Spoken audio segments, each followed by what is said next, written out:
저는 환자들한테 권유하기를 부정출혈이 있을 수 있다. 하지만 그 출혈이 3개월 이상 지속이 된다면 반드시 병원에 오셔라. 이렇게 얘기합니다. 아프지 마요. 여성건강지킴이 변수곤입니다. 자, 그 다음에 아이에 해당되는 이아트로제닉이라고 합니다.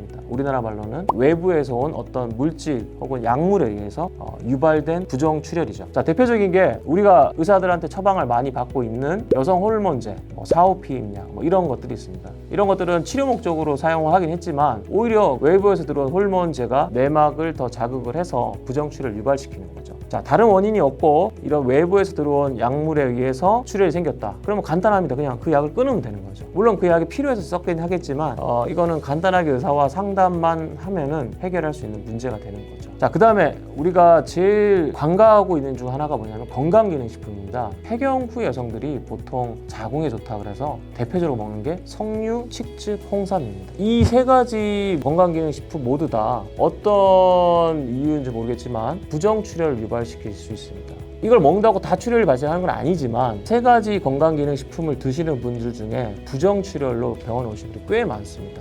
심지어 암이 의심되는 상황이라서 조직 검사까지 한 경우도 굉장히 많고, 근데 실제로 검사해보면 아무 이상이 없는 거죠. 근데 이 세 가지 건강기능식품을 끊었더니 좋아지는 경우가 왕왕 있습니다. 곁들여서 말씀드리면은 자궁 근종이나 성근증이 있는 여성들, 특히 젊은 여성, 그러니까 폐경 전 여성이라 하더라도 이 세 가지의 건강기능식품을 먹는 경우가 종종 있는데, 이걸 먹으면은 이 근종 및 성근증의 크기가 증가하는 경향을 좀 보이고 있습니다. 지금 제가 말씀드린 건 이건 건강기능식품을 통해서 질환이 증가한다는 어떤 과학적 근거를 갖고 말씀드린 건 아니고요. 제가 외래에서 경험했던 여러 가지 사례들을 통해서 말씀드린 겁니다. 되도록 이 세 가지 건강기능식품이 자기 몸에 특별히 필요한 것이 아니라고 생각되면 드시지 않을 것을 권유해드립니다.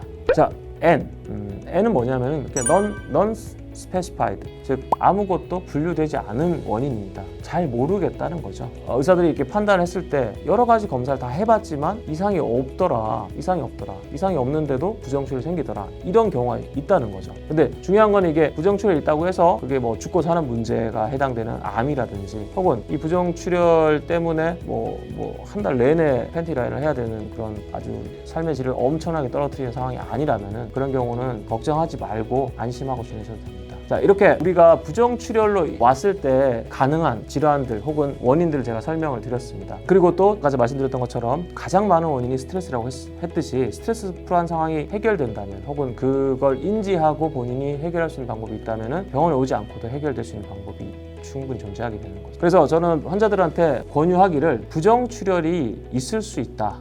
하지만 그 출혈이 3개월 이상 지속이 된다면 반드시 병원에 오셔라. 이렇게 얘기합니다. 그래서 제가 오늘 말씀드린 게 많은 도움이 됐으면 좋겠습니다. 여성건강지킴이 변수곤입니다. 아프지 마요. 여성건강지킴이 변수곤입니다.